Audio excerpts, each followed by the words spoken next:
Tick-tock, time to rock. Good evening, good afternoon, good morning to everyone who's watching from all over the world. I'm your friendly neighborhood philosopher, David Wood. And with me now is the mighty one, Hatun Tash.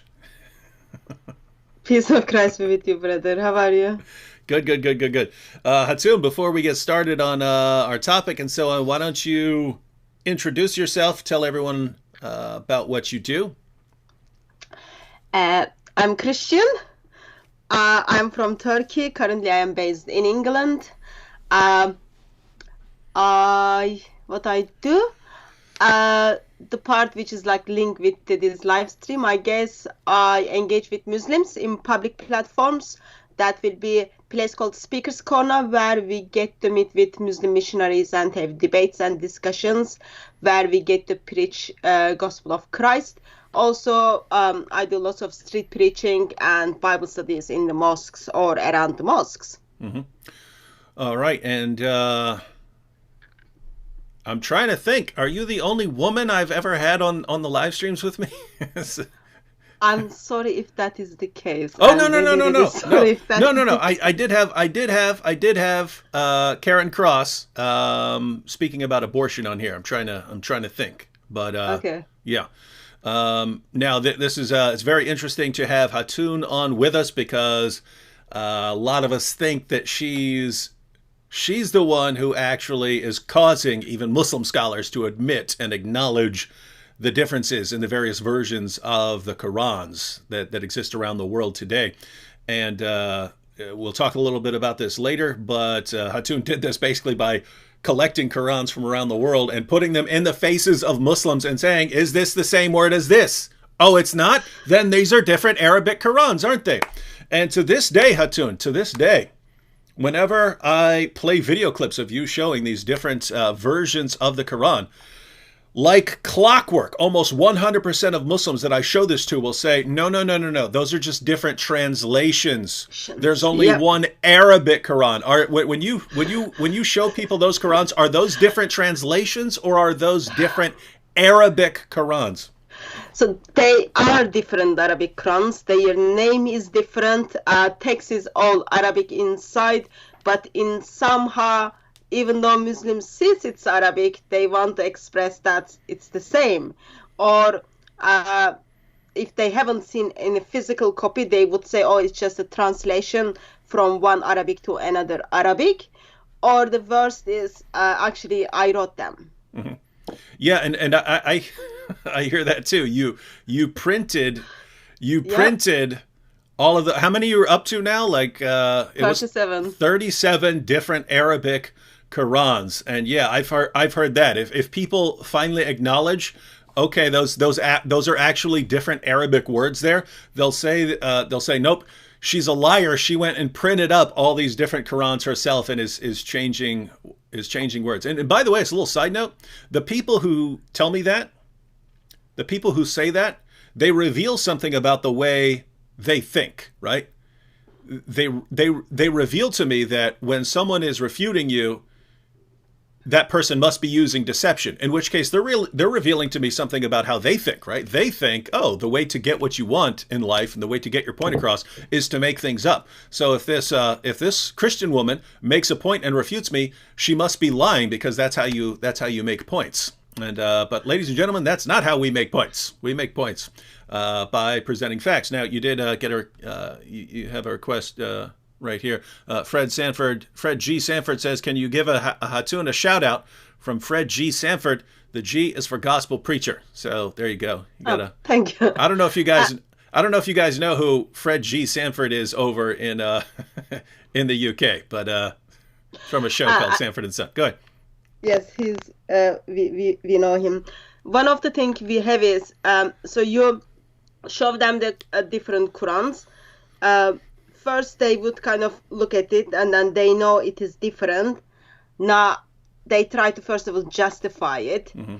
and then when they kind of tell me, yeah, I wrote it, all I do, I simply start saying, yes, I did take time, and then I did write it, and then I wanted to support the economy, so I went to Saudi Arabia or Jordan or Nigeria, wherever I got the Quran, and then I asked them to publish it, and then I sold it so that everyone is happy. But no, actually, it was lovely Muslims who published it and who uses them. Mm-hmm. And yeah, you're getting comments here. Yeshua Chai says Hatun invented the printing press.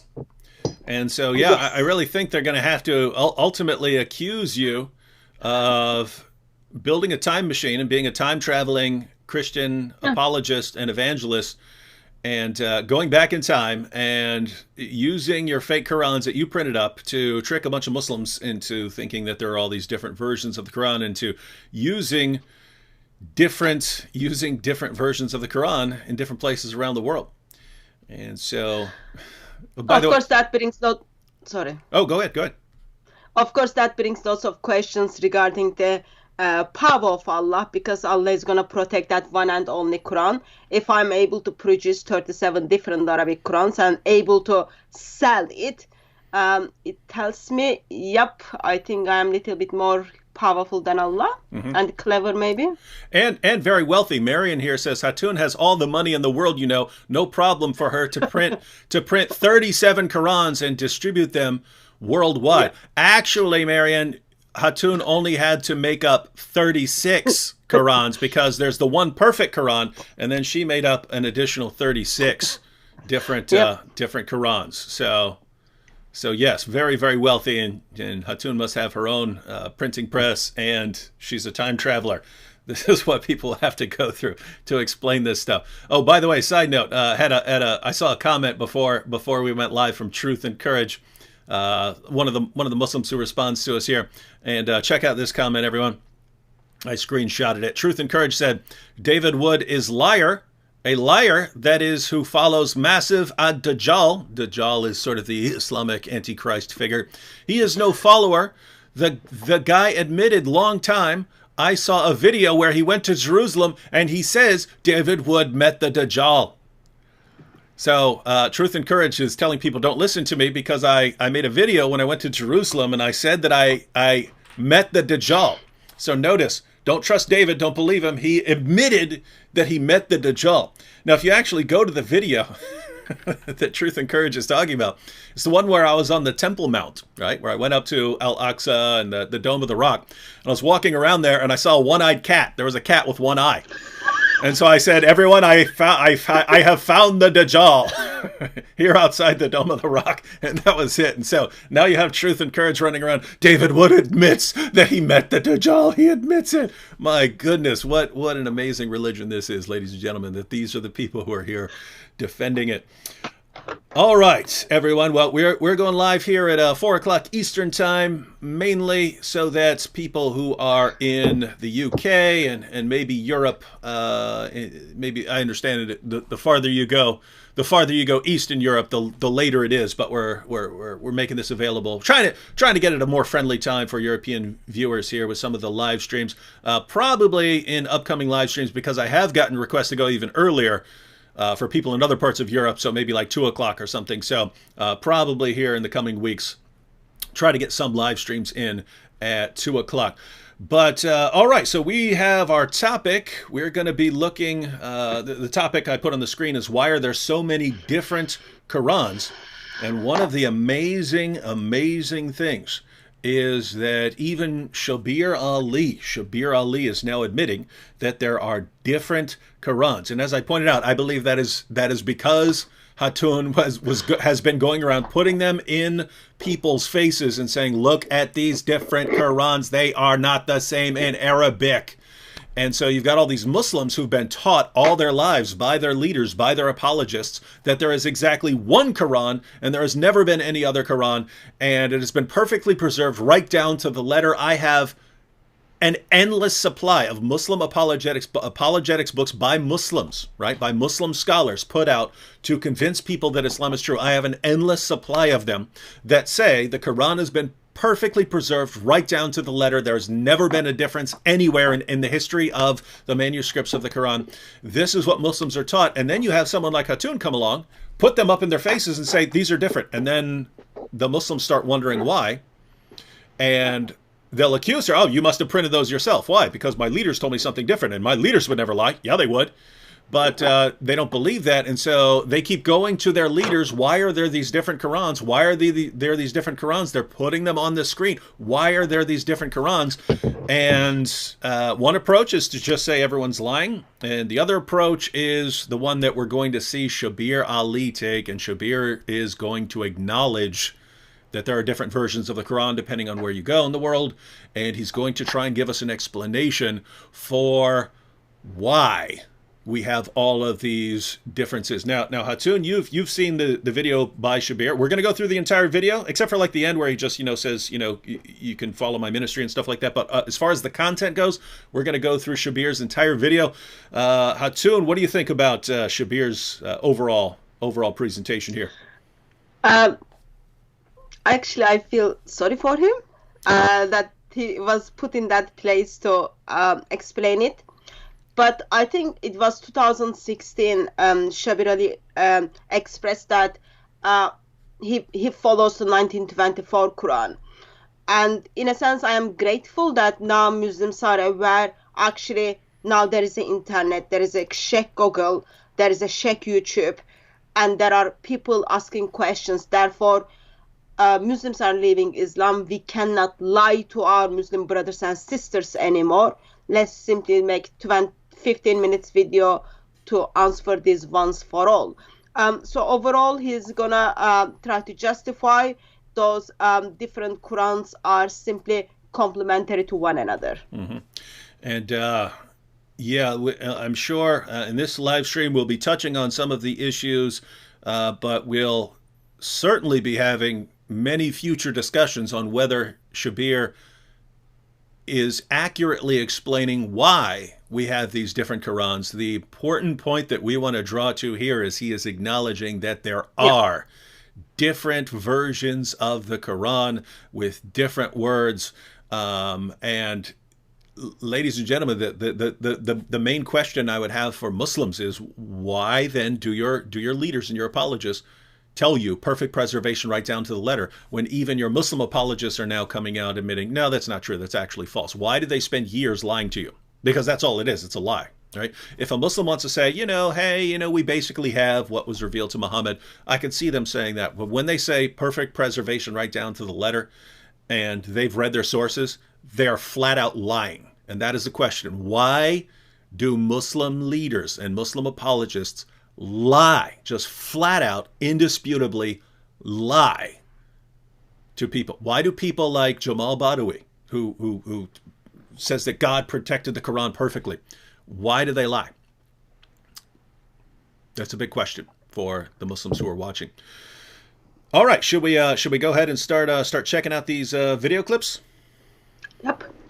All right, so ladies and gentlemen, we're going to again go through. Now, Shabir has posted actually a couple of videos on this. We're going to go through one during this live stream, and Shabir's actually going to give multiple explanations for why we have different versions of the Quran. But here we have just the sort of clip to start it off here. Let's see what he says. Peace and the mercy and blessings of God be with you all. I'm your brother in faith, Shabir Ali. In this segment for Let the Quran Speak, I want to discuss with you the history of the rise and development of readings and manuscripts of the Quran.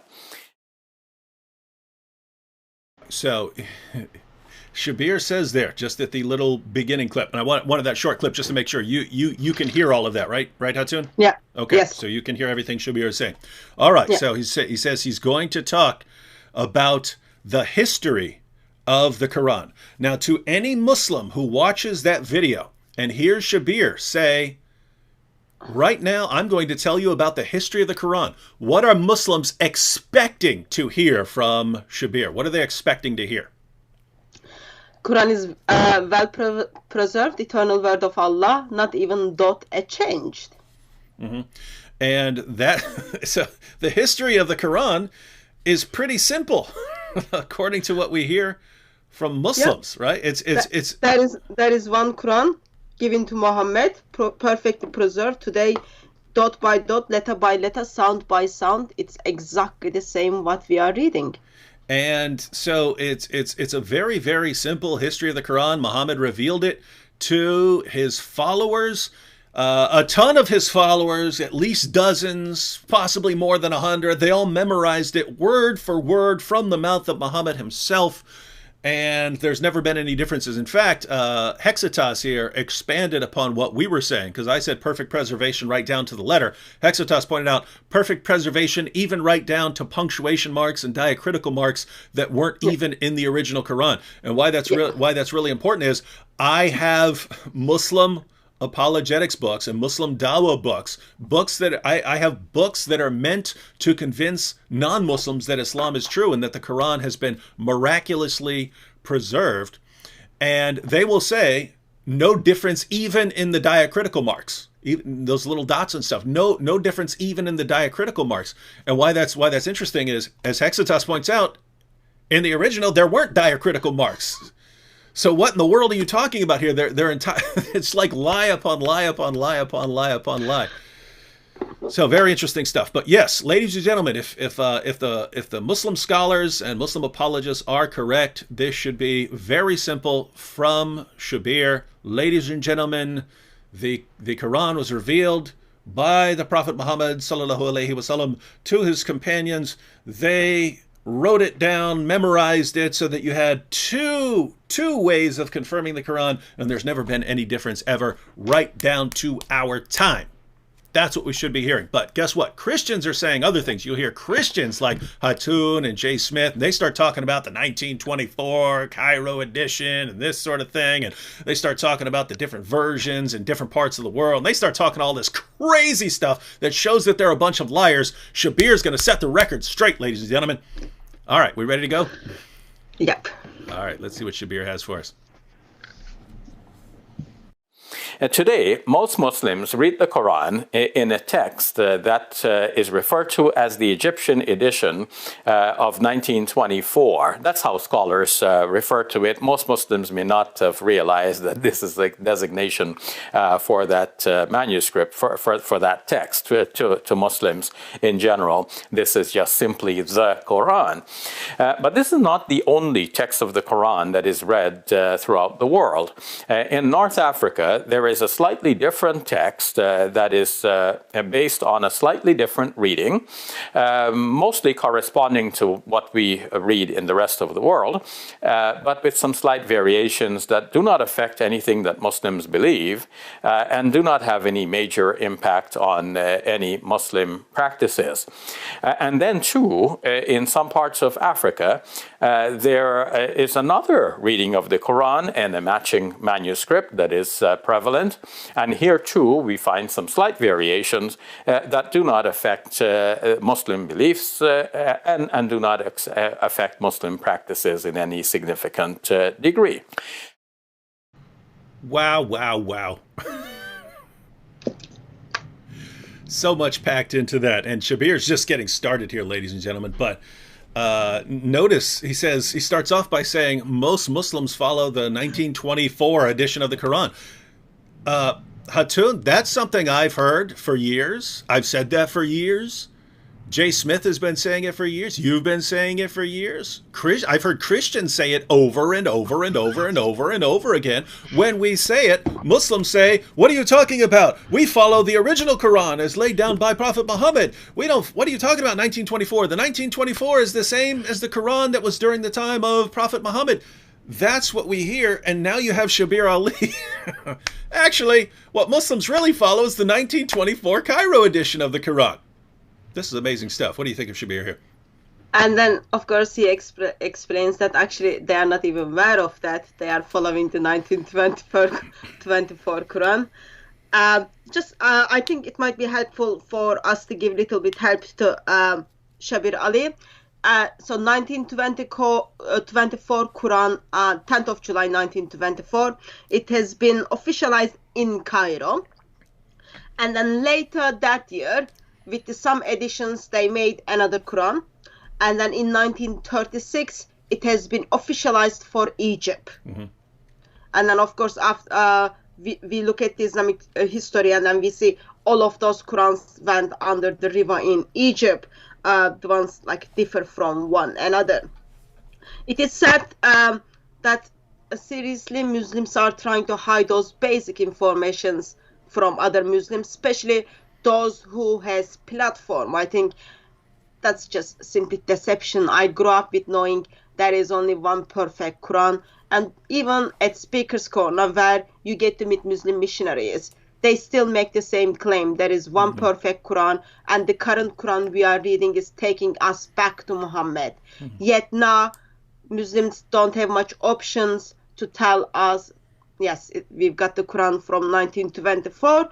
I am sure David Wood is much younger than that, but 1924 is like not that back. It's like 90 years. Yeah. So now earlier you said you feel sorry for Shabir Ali. I'd like you to explain what you mean by that, because I feel sorry for him, but I feel sorry for him because he's going to catch a backlash from Muslims. He's going to catch a backlash from his. Is that what you meant? Yeah. So there was a debate in England 2016, I think, or 2015, between Shabir Ali and Jonathan McLatchy, and there was a question on the Quran has been asked. In that question, in that time, Shabir Ali said he follows 1924 Quran. And then suddenly Muslims in the room start showing him a note to just simply telling him, unpack what you meant, because that was a very big deal. Since then, he's not that much favorite anymore. Yeah. But now, I don't know, but probably he's already getting messages from Muslims that why this information is public. One of the different things between Muslims and Christians is, if I make a mistake, and I do lots of mistakes, by the time from Speaker's Corner to home, I even get phone calls on the train because I said something at Speaker's Corner that was theologically wrong, or I misrepresented. That video already went up on YouTube. Christians would call me and then tell me that I made a mistake, and they would explain it to me. And following week, I have to turn up there, and then I would say, I'm sorry, I stand corrected. But one of the things with Islam and with Muslims is you don't express those things publicly. So for 1400 years, if you just get rid of first couple of centuries, because Muslims were quite okay to have different Qurans, but last 1,000 years, Muslims are saying to one another, there is only one perfect Quran. In the mosques, today they are still teaching and preaching there is one perfect Quran. Yet a Muslim who has got platform stood up a couple of weeks ago and then said, actually, you are not aware of it, but the Quran, you are kind of saying the Quran of Muhammad is only dated in 1924. That is sad, because now Muslims are kind of gonna not like him. Yeah, and that's so, ladies and gentlemen, that's what we mean when we say we feel bad for him. And notice why Shabir has been put into this position. He's been put into this position because Muslim scholars and Muslim apologists have been lying to Muslims for centuries, telling them perfect preservation right down to the letter. And now, notice, it's Christians who are the ones going through the Muslim sources, going through the Muslim manuscripts,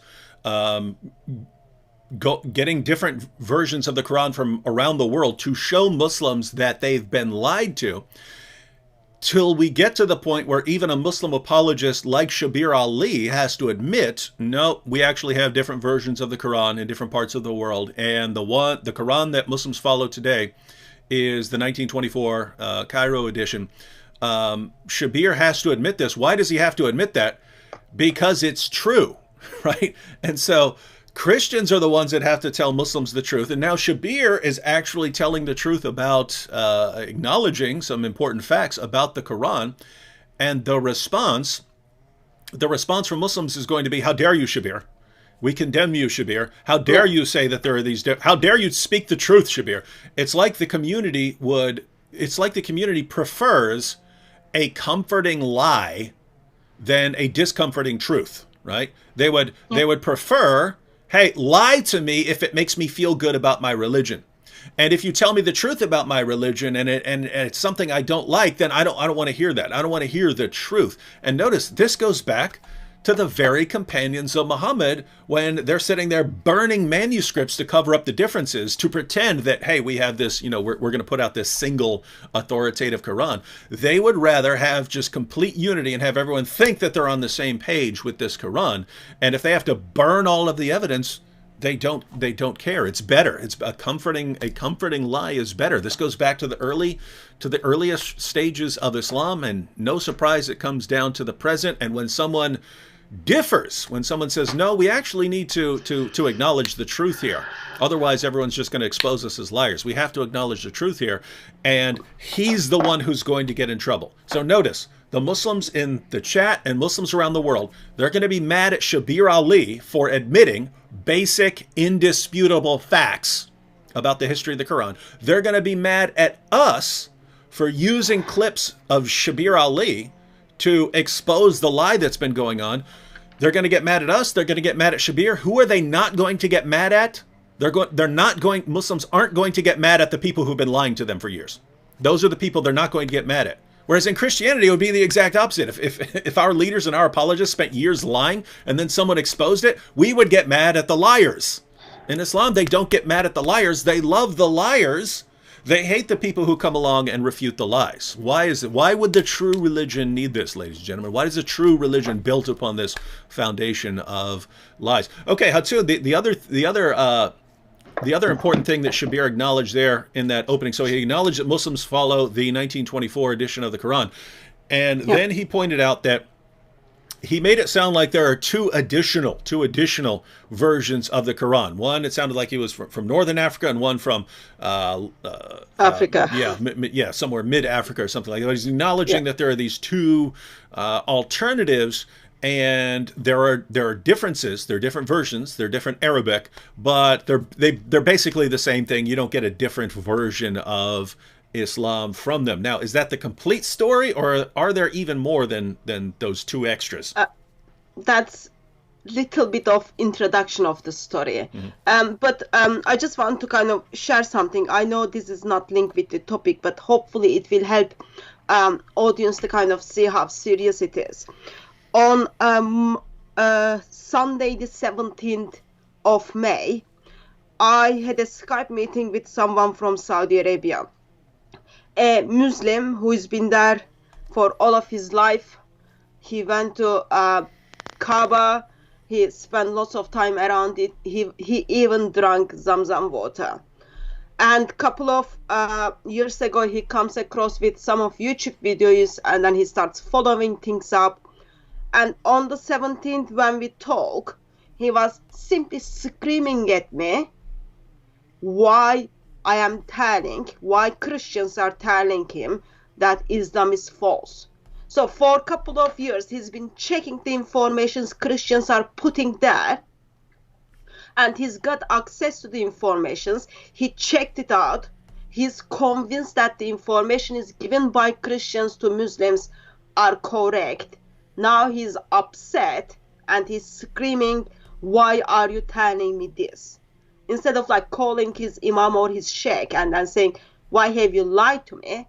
He's screaming at Christians, why are you giving me this truth information? That kind of in a sense shows us, they've been lied, and when someone figures out they've been lied, then it is very hard for them. It is very hard for them to move one step forward and then say, there is something wrong, and then I need to act for it. Or you can pick the other option and then say living under the lie is very easy. Mm-hmm. Yeah, so, it's a choice up there. Yeah, so notice everyone, it's Christians telling the truth, and a Muslim in Saudi Arabia getting mad. Why are you telling me this? You know you're hurting my feelings by telling me the truth. I would feel much better if you kept all these facts and true statements and refutations away from me. I just want to hear the truth from I just want to hear lies from my Muslim leaders because it feels good. What a religion. What a religion that relies on this. All right. Anyway, on Shabir Ali. Yes, Shabir Ali expresses there are two different Qurans out there alongside of 1924 Quran. One of them, he says, from North Africa, that is identified as the Warsh Quran. And Warsh is someone who preached in Muhammad's mosque in Medina for 4 years, approximately 100 years after Muhammad. That's the kind of Quran attributes to him. And then other Quran, he doesn't give us the name. He says it's in Africa. I think he's talking about the Duri Quran. But that's only 2 out of 37 which I have. Or according to Islamic tradition, that would be 2 out of 30 different Arabic Qurans. And then he also expressed, there are small differences, slightly differences, variations between them. Nothing impacts in their faith. I would simply say that's not true, because when we look at the Warsh, so the current Quran Muslims are reading 1924, so-called 1924 Quran is identified as the Hafs Quran from Kufa. The Quran which people use in North Africa, that will be in Morocco, that is Warsh Quran. Today's copies between Hafs Quran and Warsh Quran, there are over 1,300 differences, textual variations within them. No, there aren't. There are 0. Yes, they were 0. They were 0 until Shabir Ali put this video up. Since then, we've got over 1,300 textual variations between them. And yes, none of them gives different God. Yes, none of them gives them different Muhammad. But those variations affect the life of Muslim when it comes to their practical life, such as first of all, like, I think for me it doesn't even need to go to there, because dot by dot, letter by letter, sound by sound, word by word, it's supposed to be the same. But what we have is here, when you compare those Qurans, you kind of have to sit back and then say, actually, I don't know when and how I need to do wudu if I follow the Quran in Morocco or if I follow the Quran in England. That's the issue. And like currently I've got 37 different Arabic Qurans. I haven't went through them all, but so far I've got over 90,000 textual variations between them. And that is sad reality. 90,000 textual variations in a book in which there are 0. That's the That's the real miracle of the preservation of the Quran. I made an article on that. Was probably over 10 years ago, and I wrote the article. It was titled something along the miracle of the preservation of the Quran. And the miracle, I said, is that the Quran has all of the features of a book that's been changed over and over and over again, and yet it's somehow never been changed. That's the miracle, right? It has all the features, all the characteristics of a book that was just passed on by human beings, in which case human beings make mistakes, human beings make changes, and it has all the characteristics of a book that was passed on by humans and that was changed over and over and over again, and yet it's somehow been perfectly preserved, even though it has all the features of a book that's been changed. And so that's the real miracle of the Quran there. And so you're saying that you've acquired tens of thousands of Quran variants in your 37 different Arabic versions of the Quran. And ladies and gentlemen, that right there is why Muslims like Shabir Ali are being forced to acknowledge it. And so notice, going back to why, Shabir Ali is going to get in trouble over this. Shabir's going to get in trouble over this, but from Muslims, not from us. We think it's a mark of integrity to actually acknowledge certain facts.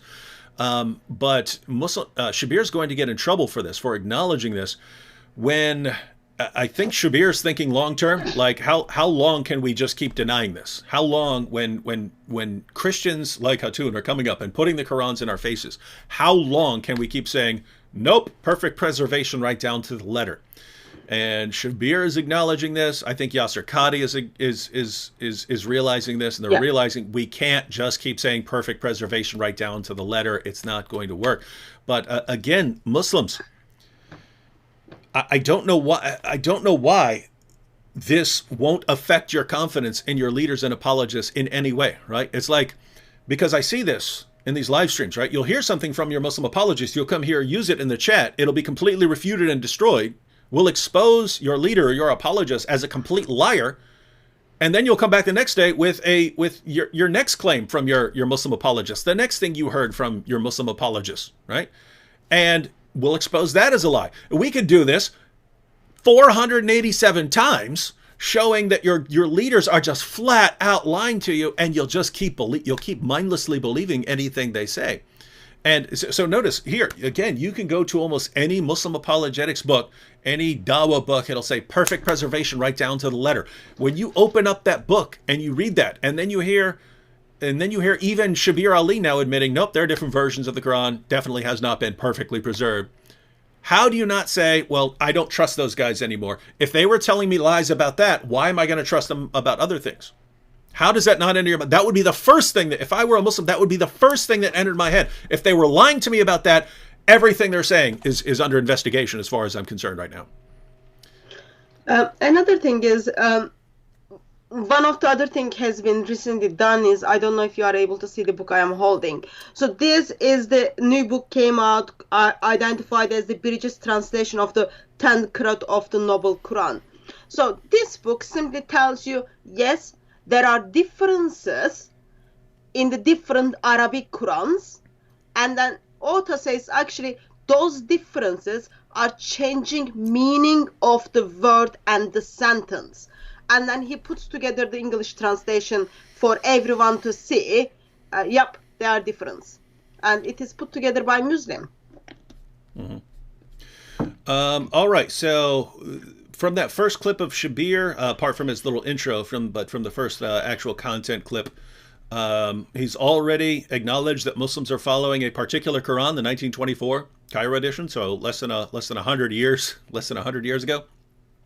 And he acknowledges that there are two different versions of the Quran that are different from that version, the 1924 Cairo edition, and they're in Africa. So Shabir has acknowledged both of these. Quick comment here. I'm assuming this is a joke. The name is Three Idiots here. But he says, Quran is the only religious book in which God himself took responsibility of preservation. Bible never make such a claim. Isn't that enough to reject Bible? There are so many problems here. That's why I'm assuming this is a joke. If you're saying the Quran takes responsibility for perfect preservation, well, then the Quran is false, because we've seen that the Quran hasn't been perfectly preserved. Second, if you're saying the Bible never makes such a claim, what, that God is protecting the scriptures? Of course it does. And finally, that if you're the problem here would be the Quran, which you say has been perfectly preserved, says that God says that God has protected all of his scriptures, says that no one can change his words, says that he revealed the Torah and the gospel, that no one can change his words, and that the Torah and the gospel are still authoritative. So if we were to reject the Bible, we would have to reject the Quran as well. So again, I'm assuming that Three Idiots is joking here. All right. So should we go on to the next clip from Shabir? Yeah. All right. Ladies and gentlemen, Shabir Ali giving Muslims more history of the Quran that they never hear from Muslims, but have been hearing from Christians for years. And now Shabir is acknowledging what we say. So how do we make sense of all of this? We want to retrace the history of how these manuscripts became divergent. How is it that we have a variety of readings of the Quran and manuscripts to match, or rather even now printed texts to match? Now, today, in a Muslim college in which imams are being trained to serve the community, an imam, if he specializes in the recitations of the Quran, he may be taught as many as 10 different recitations of the Quran. And these 10 recitations complement each other. They basically, again, have no effect on the beliefs of Muslims, and they do not affect in any significant degree the practices of Muslims. So we want to get a grip of this. How did all of this come to pass? So now Shabir is acknowledging that Muslims who go to Islamic schools to learn the recitation of the Quran may learn as many as 10 different recitations of the Quran. We'll learn as many as 10 different recitations of the Quran, but he's saying you don't get a different Islamic belief. And notice he says it doesn't affect practice in any significant way. So he's acknowledging that it might affect practices in certain ways, just not any really major way. Once again, ladies and gentlemen, this flies in the face of everything Muslims are taught all their lives. They're taught all their lives perfect preservation right down to the letter. Notice we barely started the video, and Shabir has already acknowledged no, Muslims follow the 1924 Cairo edition. There are multiple other editions. Muslims who go off to Islamic seminary may learn as many as 10 different recitations of the Quran. But at the end of the day, those differences in these different recitations in different versions, they're not things that would affect core, essential Islamic doctrine or practice. And the reason that stands out, ladies and gentlemen, is that is exactly what Christians have been saying forever. When Muslims say, "What about all these textual variants in the history of your Bible?" Well, guess what? Anytime you have human beings copying down giant books, you're going to end up with tons of textual variants. You never end up with textual variants that affect core Christian doctrine or practice. And Muslims say, doesn't matter. That's not what we're talking about. If one letter's been changed, your book's completely corrupted, can't be trusted, it hasn't been preserved by God. And now you've got Muslims, yep, there are all these variants in the Qurans, there are different versions of the Qurans. And by the way, Shabir's just getting started. He's going to say so much interesting stuff here. But his takeaway is, it's not really important because it doesn't affect core Islamic doctrine or practice. So notice what Shabir is saying. If these differences don't affect, core practice or belief, then it's not really a significant issue. Well, great. Then there went all of your objections to the history of the Bible, ladies and gentlemen. There went all of them. They all just went bye-bye by that admission. Notice what Muslims do. What your average Muslim does is, he says, Quran's been perfectly preserved right down to the letter, and if there's any variant anywhere in the history of the manuscript tradition of the Bible's been corrupted, can't trust it, your book is garbage. And Shabir's coming along, nope, there are all kinds of differences, there are different versions of the Quran, and they're okay because as long as they don't affect core doctrine or practice, that's not really corruption. So now it's not corruption, ladies and gentlemen. This is amazing stuff. Hatun, what do you think? I think before even we look deeper, there is something essential which people are, I think, intentionally forgetting. According to the Islamic tradition is, only the right recitation of the Quran is going to intercede for you on the Day of Judgment. If you've got already teaching your imams at the schools or colleges 10 different recitations, yet rest of Muslim world doesn't know, they're just reciting the Hafs version, which is the correct recitation, who is going to intercede for you on the Day of Judgment? There is a big theological problem, first of all, there. All you can do is pray and pray and pray that Hafs is the right recitation, which is going to intercede for Muslims on the Day of Judgment. If it is not, Muslims are already messed up. That's the first point. Second point is, I think Muslims are simply saying, it's just a recitation. When they say it's recitation, all they are trying to do is, it's how you pronounce the word. But that's not the case. What Islamic tradition is talking about, those Qurans have different names, and those words are written differently. Their meaning is differently. Therefore, you pronounce them and you recite them differently. And why do you have that issue at the first place? Yeah. People grow up all knowing there is perfect Quran, there is one perfect Quran. And now, people are at colleges learning there are 10 different recitations. That's just deceiving intentionally, and it is just wrong and wrong and wrong. And Shabir Ali talks about they complement one another. I think Shabir Ali thinks like it's the husband and wife, how they complement and make kind of complement one another. But in here, no, they don't complement one another, because there is one eternal tablet. Mm-hmm. How can suddenly we've got 30 different Arabic Qurans? And when he says 10 recitations, actually he's not talking about 10. When you break it down, he's talking about 30, because those 10s are the imams, but people are reciting what the students are said, and those students have different Qurans. In that sense, it is a bit disappointed, but it is good start. So when Sheikh Google takes over or Sheikh YouTube takes over, probably we will get to hear with all of them, with all of their meaning. Mm-hmm, mm-hmm. And so, yeah, it's imagine you've got Allah claiming that he has this most clear book ever. Throughout the Quran, Allah says over and over and over again, like a beating drum, that his revelations are clear. And yet, according to Muslims, he must have revealed it in all these different ways to try and convey what in the world he means.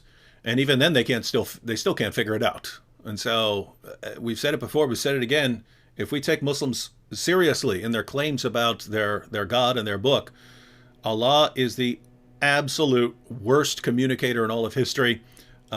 Just imagine someone who needed, in order to communicate basic commands, had to say, "Hey, let me give you this verse in 7 different versions, and hope that you can figure it out." Then, very interesting stuff. But we're going to get to some explanations of Shabir Ali on why we have these kinds of things. All right, should we go on? Yep. Ladies and gentlemen, I give you Shabir Ali. Muslim scholars have made sense of this by referring to a tradition according to which the Prophet Muhammad, on whom be peace, said that the Quran has been revealed in 7 ahruf. And I have to come back and explain that term, ahruf. In any case, that tradition says you can recite of any of these, whichever is easy for you. And moreover, that each one of them by itself is complete, and each one serves as a healing. Now, to use comparable language from our Christian friends, we see that sometimes there is the statement, that which is sufficient for your salvation. So it looks like what this tradition is saying is that if you read according to any one of the readings, then this is sufficient for your salvation. And with this in mind, it gives great comfort to the average Muslim knowing that you can read just one of these readings in one text, like, for example, the 1924 Cairo edition of the Quran, and that is sufficient for you as a book of guidance. It is sufficient for you to have salvation, because, again, the various readings do not change anything that Muslims believe and do not affect the practices of Muslims in any significant degree. So, what do you think of that, Hatun? I want to pull up a comment here, but go ahead. One of the things I learned is people believe if you say same thing, and even if that's not true, again and again and again, everyone will believe that, and people will remember that. So Shabir Ali is saying, none of it's going to affect your eternity. It is sufficient for your salvation. It's all good. And he's expecting everyone to remember that. Therefore, just be confident in the Quran, which one you are reciting. But my basic questions would be, if have you noticed Muslim scholars are thinking that it's not Muhammad, it's not how Allah said, it is the Muslim scholars are trying to argue and trying to figure out how we can justify, now we end up having different Qurans. Mm-hmm. One of the way we can do as a Muslim scholar, we are going to say, we go back to tradition, and then we say, why Allah, in the first place, a man who cannot read and write? Arabs were not good enough to kind of recite one version, therefore Allah felt sorry for Arabs, and then Allah give them one verse in 7 different ways to Arabs, so Arabs can remember that. That's just all like big mess and confusion. And also Muslim scholars simply says actually Aruf has nothing to do how Quran is given in 7 different ways. That will be it. I think follow up the video he will be expressed that this is all Aruf given in one. Yeah, I think he goes on to say we scholars don't even know what the ahruf are, which is amazing because Allah reveals the Quran in these different ahruf, and you can ask 10 different Muslim scholars what the ahruf are, and you get 10 different answers. They don't even know. They don't even know what these things are. So this is interesting stuff. Check out this comment here because this is very typical. Forza here says not differences in the content, differences in pronunciations, but the meaning of the word don't change. It's just like the difference in the pronunciation of Irish English versus USA English. So the difference between these different versions of the Quran and these different recitations of the Quran is like the difference between an Irish person speaking English and an American speaking English. The Irish person would say, "Me frosted Lucky Charms, they're magically delicious." Whereas an American would say, "My frosted Lucky Charms are magically delicious." And you see, those are the only differences we're talking about here. Hatun, is Forza correct here? No. No? So it's more than mere pronunciation. So it is written differently. Therefore, it is pronounced differently, and therefore the meaning is different. Okay? There is a difference saying a book versus books. When I say a book, I'm talking about only one book. If I am saying books, I'm talking more than one book, minimum 2. There is a difference saying you, and there is different meaning and saying they are 2 different things, or fight and kill, they are 2 different things. They are written differently, they are pronounced differently, and meaning is differently. One of the things you can do is I forgot the name of the person who is making the comment. If you just simply get this book. We did have a request. Could you hold that up a little more and give the title of the book, because someone clearly wants the book. So it's Bridges Translation of the 10 Qirat of the Noble Quran. Yes. Okay. And it is from Fadl Suleiman. This book just tells you it is not how you pronounce it. It says meanings are different, and author makes it easy. Meaning is different in Arabic as well as different in English. Okay? Yep. And in English, fight and kill is different. In Arabic, fight and kill is different. In English, book and books are different. In Arabic, that's different as well. Or other very basic question is, Muhammad gets so upset and cries that poor Arabs, they can't even read, they can't even get on with the language. Why would Allah send to one tribe different versions of one language? That doesn't make any sense. If they're, first of all, we have to clarify. It can't possibly just refer to different pronunciations, because during the time of Muhammad, even people from the same tribe would disagree in their recitation of the Quran. So they're from the same tribe, they spoke the same dialect, and they're using different versions of the Quran. So this isn't simply different pronunciation. But I'd like to point out, Forza, if we actually go through, when we're talking about, you basically got different things. One, you have manuscripts today, and you can line up the manuscripts side by side. So if you line up the Hafs and Warsh and so on, you see differences. They're not simply different pronunciation, there are different words there, right? But if you go back to Muhammad's early reciters of the Quran, people like Ibn Masud and Ubay ibn Ka'b and so on, you find things like this. So if you read Surah 33, verse 6 of the Quran, It says, in the version you have today, the prophet is closer to the believers than their own selves, and his wives are their mothers. So that's what it says. The prophet is closer to the believers than their own selves, and his wives are their mothers. Right? Let me read to you a comment from Yusuf Ali's translation of the Quran when he adds a comment at the bottom. Here's his comment. In some qiras, like that of Ubay ibn Ka'b, occur also the words, and he is a father of them, which imply his spiritual relationship and connection with the words, and his wives are their mothers. So notice, if you read the Quran today, it says, prophet is closer to the believers than their own selves, and his wives are their mothers. But if you went to Ubay ibn Ka'b's version of the Quran, it says, and he is a father of them, meaning Muhammad is your father. Your sort of spiritual father, spiritual sense. The words, he is a father of them, are not in your Quran. They were in Ubay ibn Ka'b's edition and a couple other editions, a couple other versions of the Quran. So, I feel, I'm shocked that we even have to say this. Is a verse of the Quran that says, and he is a father of them, and a verse of the Quran that doesn't have that, it doesn't say he is a father of them at all, is that a different pronunciation? Is that a different pronunciation? One has the words, and he is a father of them. The other doesn't have the words, and he is a father of them.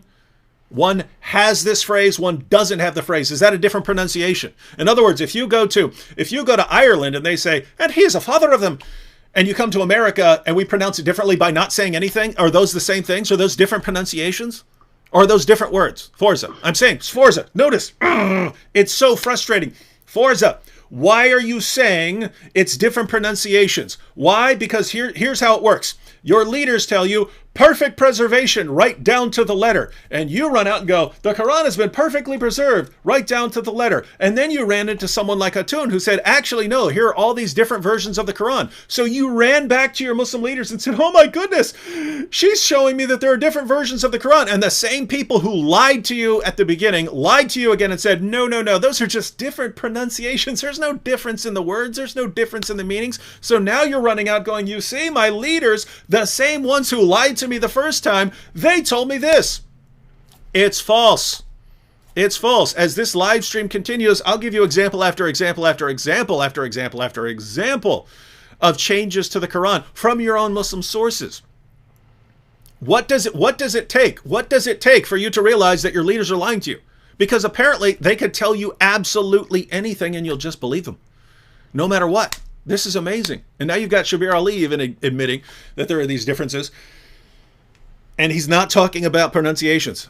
Forza, go ahead and ask Shabir Ali, are you just talking about differences in pronunciations?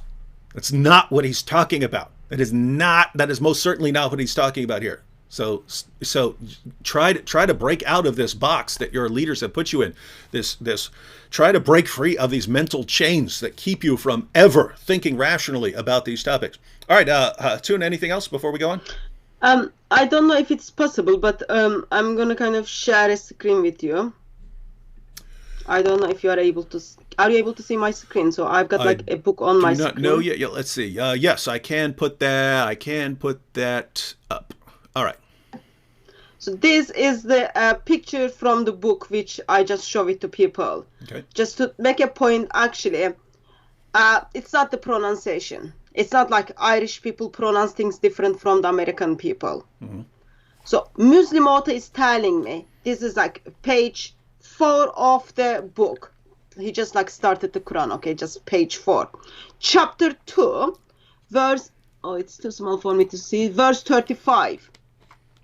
He says, because Arabic is different, Arabic is pronounced differently. Arabic has been pronounced differently. Therefore,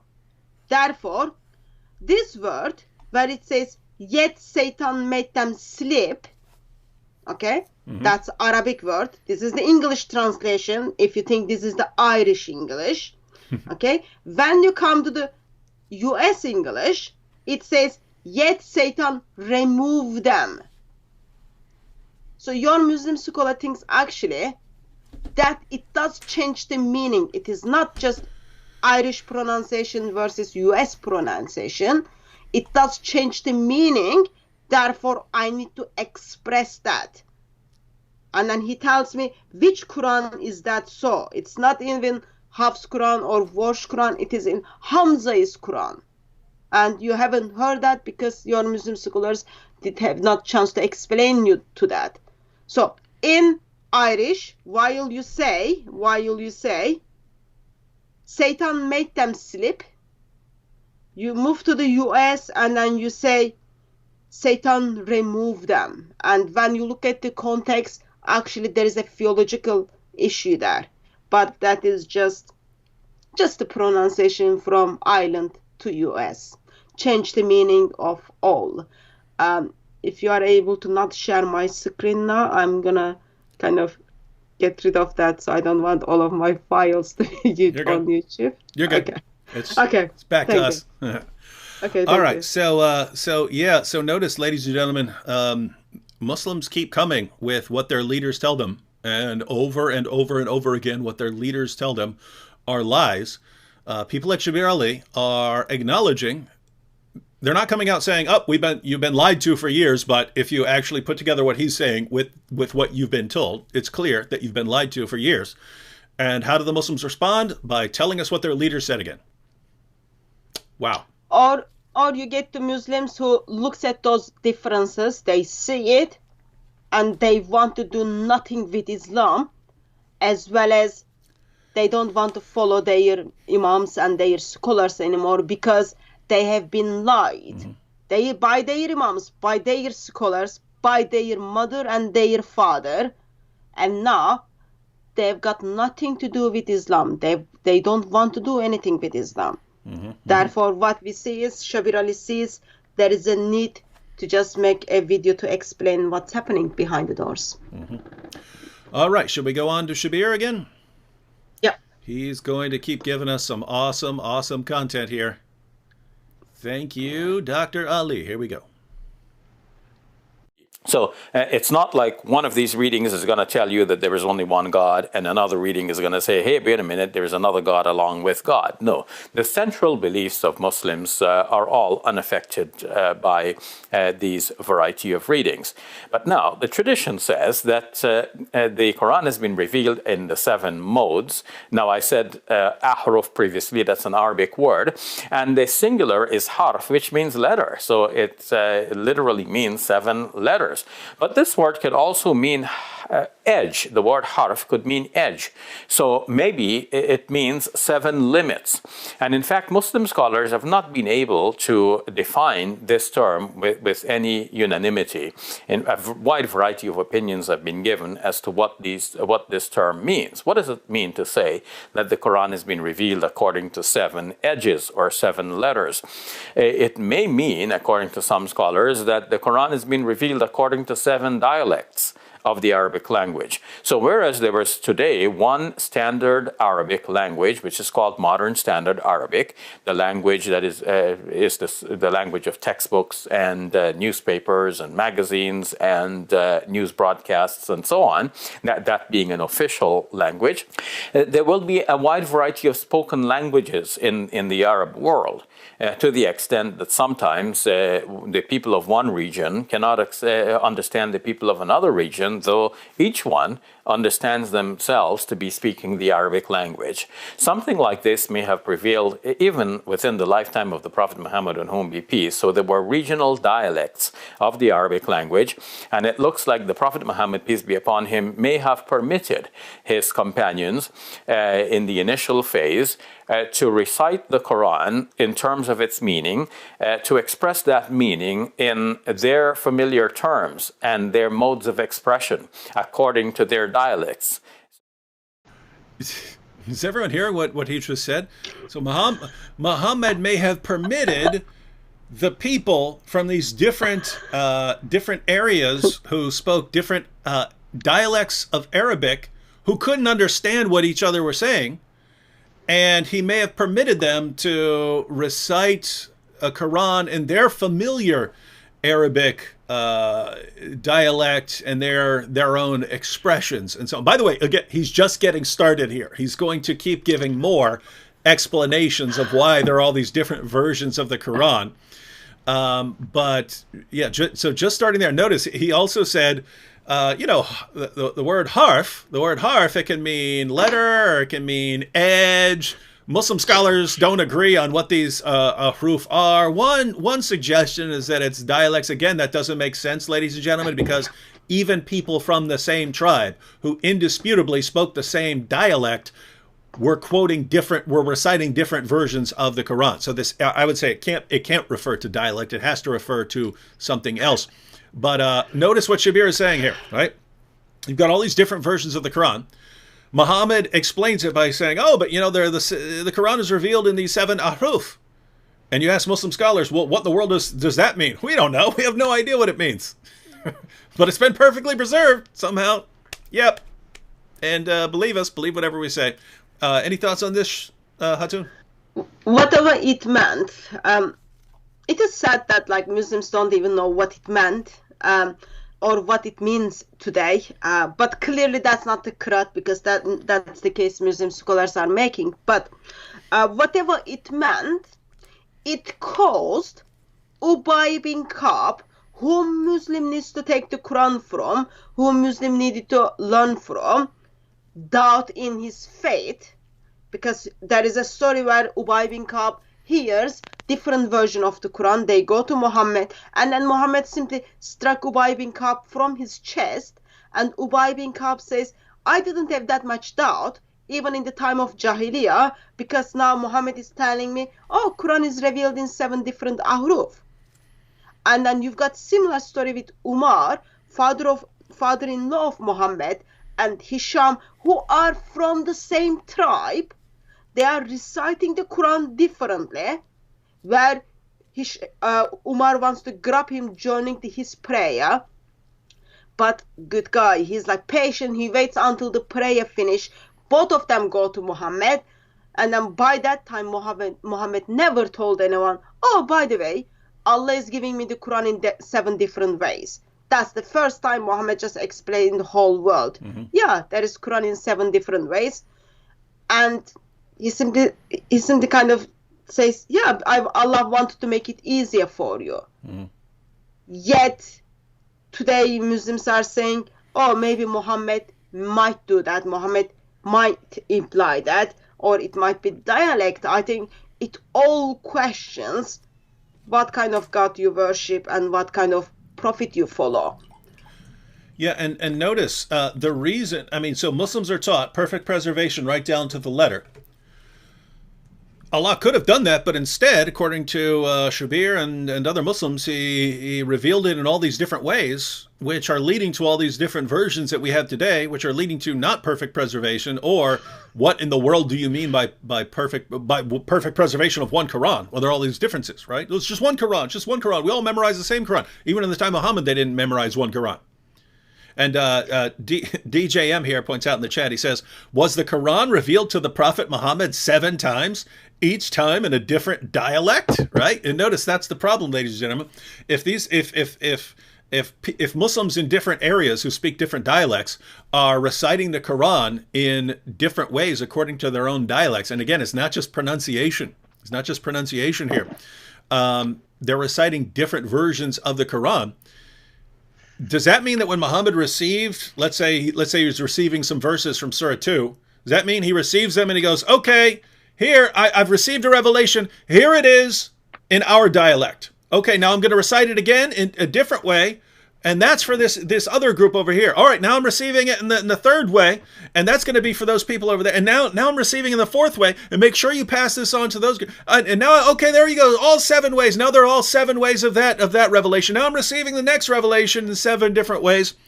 This is meant to help people understand the Quran. This is meant so that people can understand the Quran in their dialect. Is that the theory, Muslims?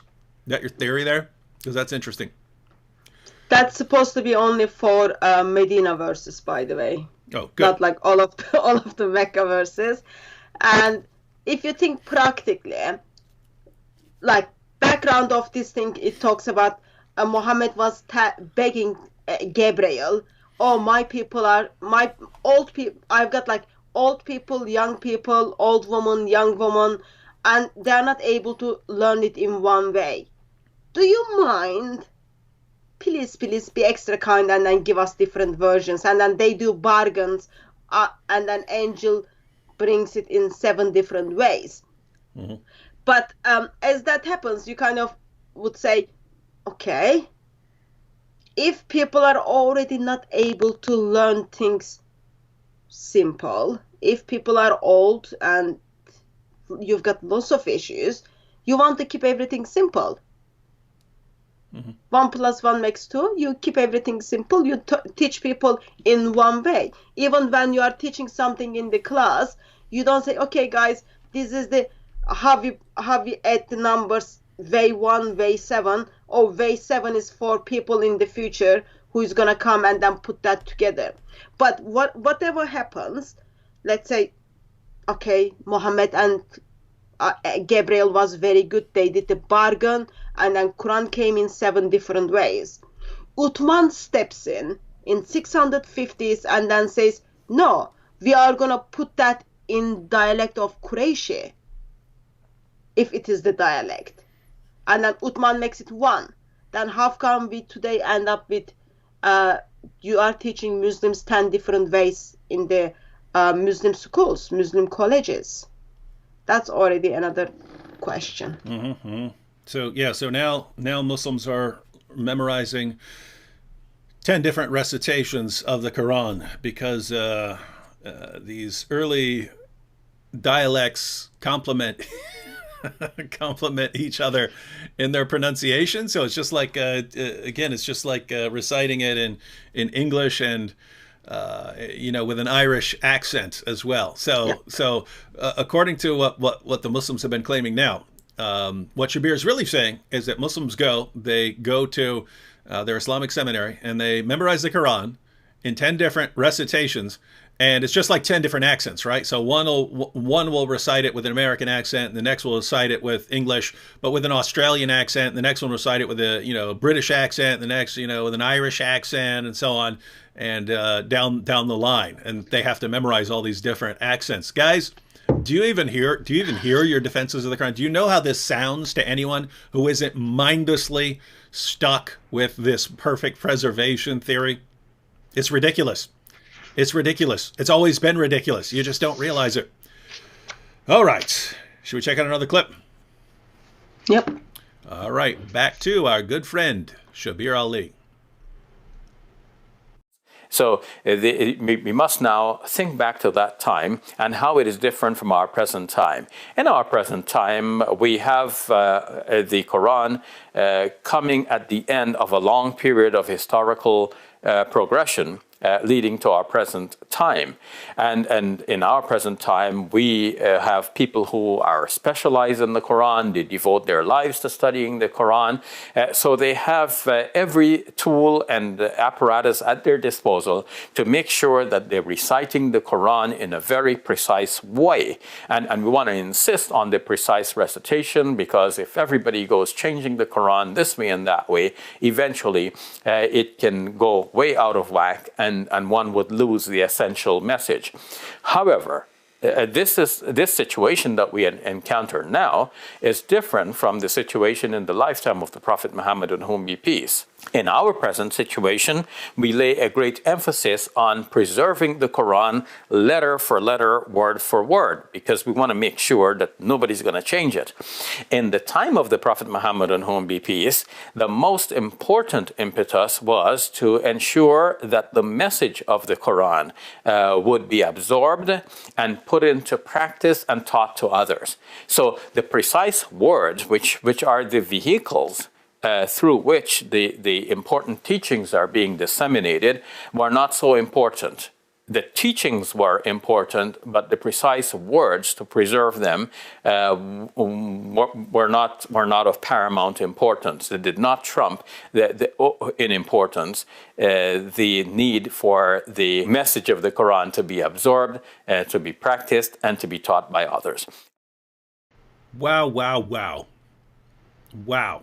Wow, wow, wow, wow. So now we're moving into Shabir's second explanation. So the first explanation for why you have these different versions of the Quran is that you had different ahruf, which we don't know what that means, but maybe it means dialects, but we can't say. The word means edges or letters. The Quran is revealed in 7 letters or 7 edges, and we don't know what it means. One theory is that it refers to dialects when it can't actually mean dialects because people who spoke the same dialect had differences as well. So that's one part, but that's one part of it. That's one part of why there are different versions of the Quran. The second explanation from Shabir here is that while Muslims today are obsessed with the precise wording of the Quran, during the time of Muhammad, they didn't care so much. Their main focus was to get you to understand the message and the command that's being given to you. So, you have to pray, or you have to do this, or you have to do that. The main thrust was getting the gist across, right? Just get the gist. Just get the idea here. You don't need to learn precise wording. Who cares about that? Who cares about the precise wording of the Quran? So notice if you're understanding what Shabir is doing here, he's basically saying that Muhammad would reveal it to his companions. Muhammad would reveal a verse to his companions. His companions would then go tell other Muslims who aren't right there what Muhammad said, and they're not saying exactly what he said. They're just giving the kind of meaning. Oh yeah, he said we need to pray, right? But these other Muslims would memorize it in the way that was told to them, not the precise way that Muhammad revealed it. And so what they ended up with was those Muslims who heard the Quran from so-and-so, who heard it from so-and-so, who heard it from so-and-so, they're not reciting it the way Muhammad revealed to it. They're reciting it in a different way. And what happened after that was, they memorized it in this way. They memorized the Quran in a way that didn't come from Muhammad. It came from someone who's just kind of giving them the gist of the meaning. And Shabir's going to go on to say that later they had to deal with this because now people have the Quran memorized in all these different ways. And that's why Uthman has to crack down and say, well, we need to do away with all these other ways of reciting the Quran that just give the gist of the meaning and not the precise wording. So notice, Muslims of the world, according to what Shabir Ali is telling you here, it's Muslims today who are obsessed with precise wording. During the time of Muhammad, no, just get the basic idea. Get the basic idea of what the Quran is saying, and that's enough for you. And you can memorize the basic idea rather than the precise wording. What are your thoughts on this, Hatun? Just a question. What is this message of Quran is? I really still don't understand the message of Quran, which early Muslims had to focus on. Mm-hmm. That's just something question mark in my mind. But so today we've got printing press. Today we've got check Google. If the words of the Quran is being changed, it is very easy to spot it and then correct it. Mm-hmm. But in 7th century, we didn't have that luxury. So I would think, it should be more important in 7th century versus in 21st century.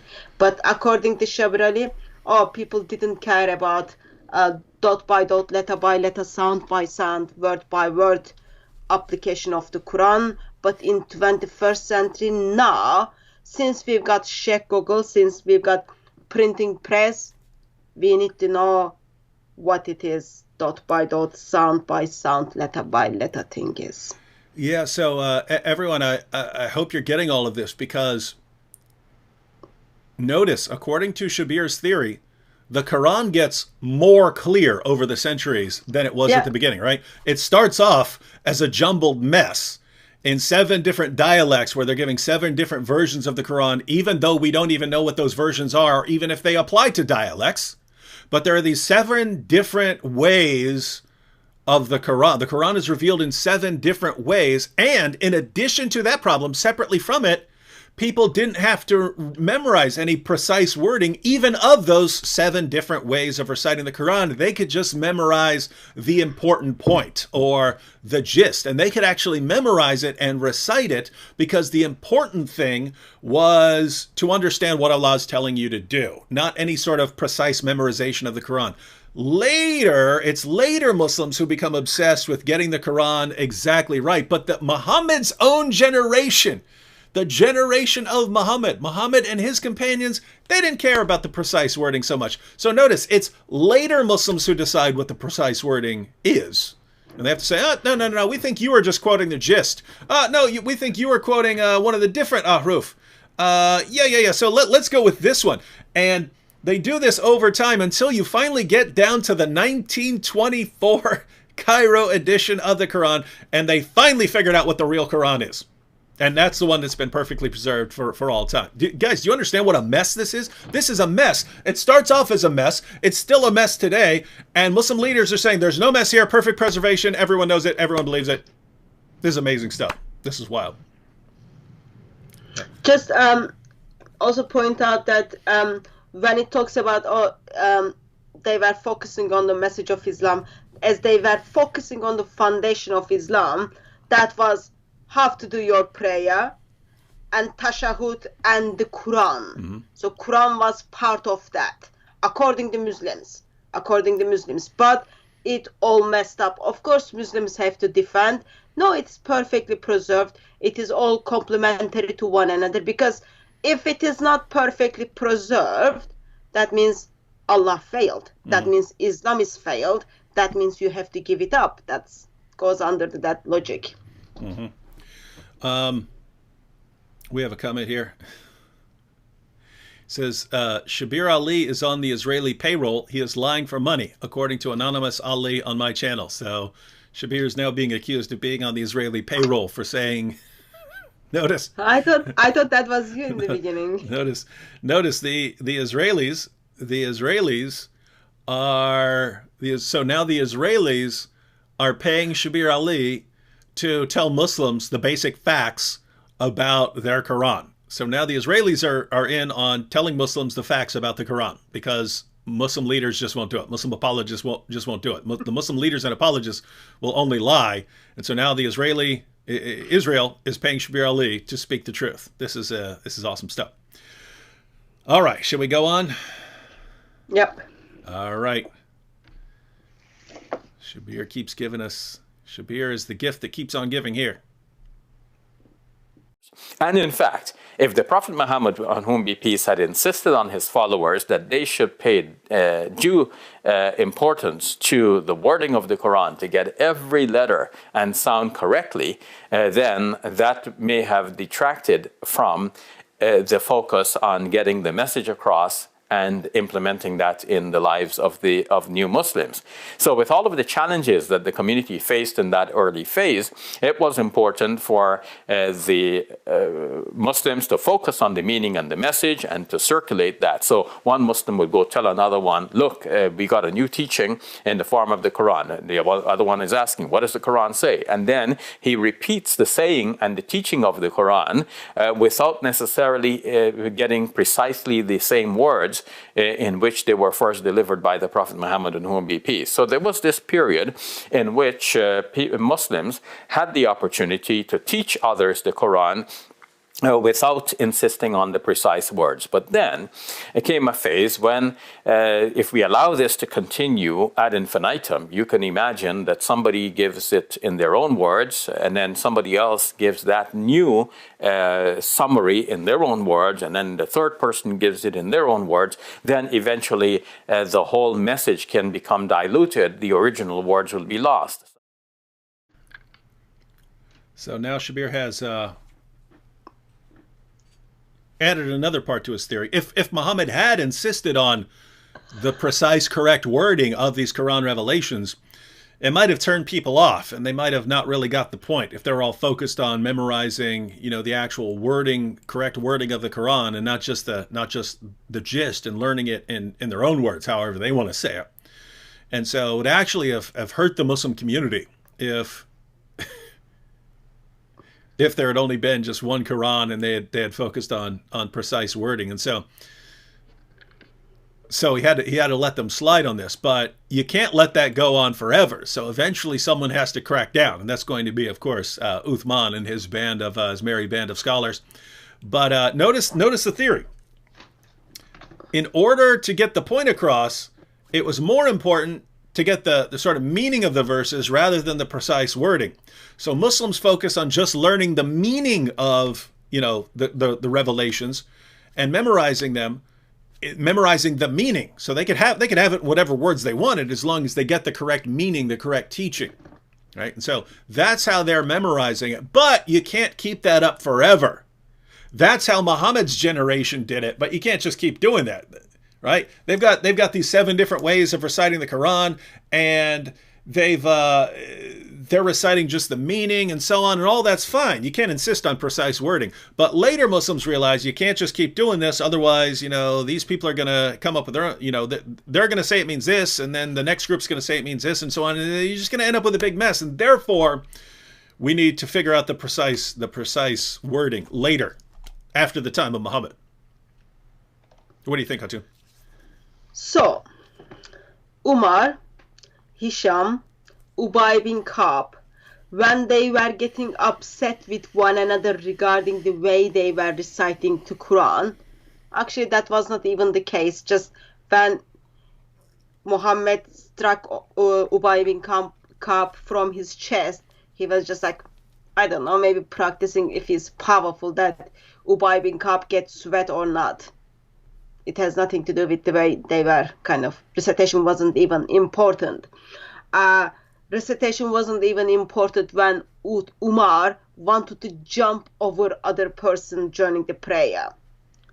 But suddenly recitation becomes so important only 20 years after the death of Muhammad, because of the recitation, Muslims were calling other Muslims kafir.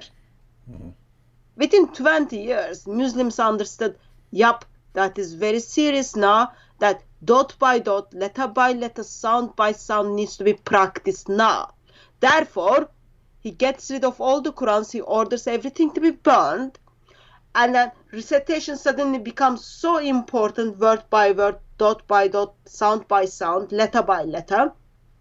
He sends 9 Qurans with 9 people who know how to recite it to the different places. And something happens within approximately 6 years after that. Ibn Hajjaj suddenly does the same thing. So recitation becomes so important within 20 years. Yet it wasn't important for Muhammad. Therefore, I would put together Uthman had more power over the word of Allah than Muhammad. And it is the same. Today's Muslims, they are screaming that Quran is dot by dot, letter by letter, sound by sound, exactly the same. And Imams are spending lots of years in Muslim colleges to learn that 10 different ways of reciting the Quran. Yet it was revealed in 7 different ways. But anyway, so they're learning in that 10 different ways. And it takes a lot of time to memorize that and learn it and keep in your mind. Yet it was not even important to Muhammad. Mm-hmm. Yeah, and I want to add another problem here, because notice, ladies and gentlemen, one, you have the facts, and then you have your hypothesis for explaining those facts, right? So we have the facts. We have different versions of the Quran with different words in Arabic. We have in the Muslim sources, Uthman ordering the Qurans be burned to cover up all the differences all the way back then.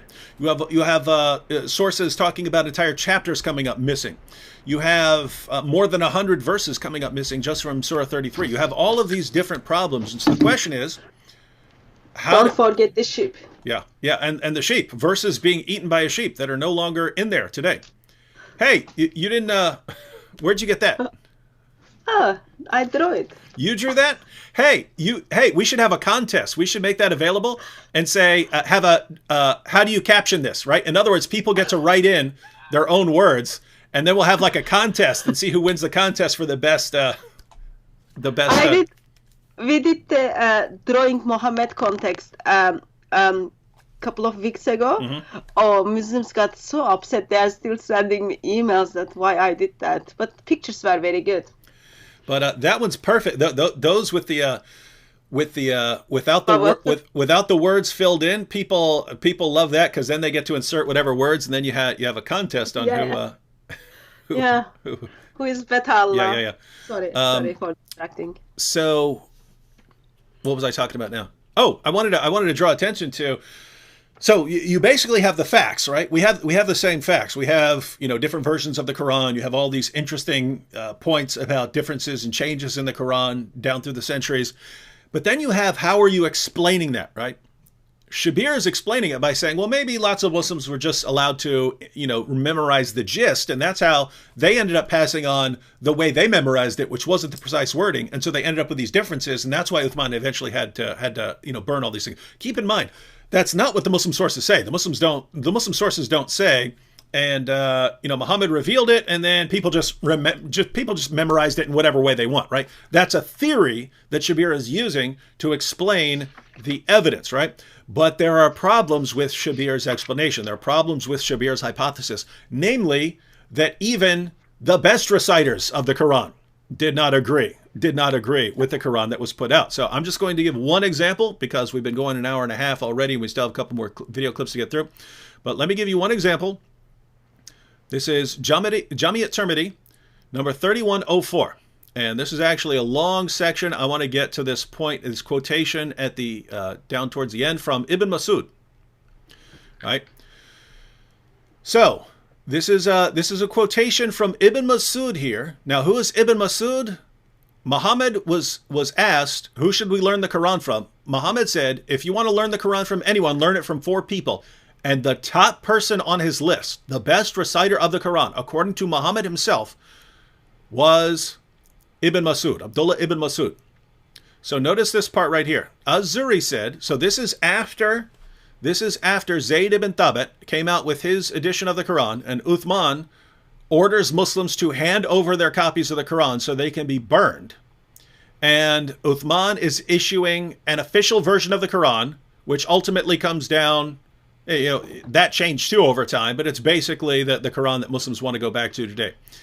Az-Zuri said, Ubaydullah bin Abdullah bin Utbah informed me that Abdullah ibn Masud disliked Zayd ibn Thabit. Copying the Musahif. So that's Zayd ibn Thabit. That's the guy who your Quran goes back to today, Muslims, right? Abdullah ibn Masud disliked Zayd ibn Thabit copying the Musahif. And he said, "O you Muslim people, avoid copying the Mus'haf and recitation of this man." So you have the recitation, then you have the Mus'haf, which is the physical copy of the Quran, so an actual written text. Avoid copying the Mus'haf and recitation of this man. By Allah, when I accepted Islam, he was but in the loins of a disbelieving man. In other words, I was learning the Quran from Muhammad when this guy's not even born yet, meaning Zayd ibn Thabit. And it was regarding this that Abdullah ibn Masud said, "O people of Al-Iraq, keep the Musahif that are with you and conceal them. For indeed Allah said, and whoever conceals something, he shall come with what he concealed on the day of judgment." So meet Allah with the Musahif. Now, notice what Abdullah ibn Masud here said. "O people of Iraq, keep the Qurans that are with you." What Qurans are with them? These are the Qurans that Uthman is ordering people to hand over and burn so that he can issue the Zayd ibn Thabit international version, right? And Ibn Masud is saying, don't hand over your Quran so these people can destroy them. Keep the Qurans that you have with you. Don't take their Quran. Don't accept their Quran from them. What Quran is that? That's the Quran that Muslims use today. Now, this is amazing, ladies and gentlemen, because you got 2 possibilities here. Either Muhammad knew what he was talking about with the Quran, or he didn't. If Muhammad knew what he was talking about, then the best reciter of the Quran, the guy who knew the Quran best, was Abdullah ibn Masud. Abdullah ibn Masud looks at your Quran today and says, don't take that. Take this one that they're trying to burn. So he says, don't trust that one. Trust this one, trust the Quran that they're trying to burn.